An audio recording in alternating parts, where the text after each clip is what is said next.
Here we have the mahi cooking slowly. It's actually frying, but in a little bit of butter, not too much. But it's been on there a good 10 minutes or longer, hasn't it? It's very slow. Are you going to flip it now? Yes. Okay.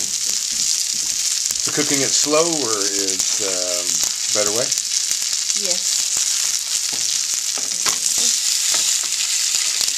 And you leave the skin on. Scales and all? No, you just pick the scale. I think so. Well, look at it. It's pretty strange. It's got scales on it. Yeah, not this one. I thought maybe both pieces will have Scales on it. Well, not At any rate, scales. that's slowly pan-fried mahi. Tuna, right? That's what it is. It's tuna, right? Mahi is tuna. I think it is. We don't know. Yes, it is. It's tuna. Tuna? Pretty sure. Uh-oh. That's tuna. Because it's in sushi, right? Yeah.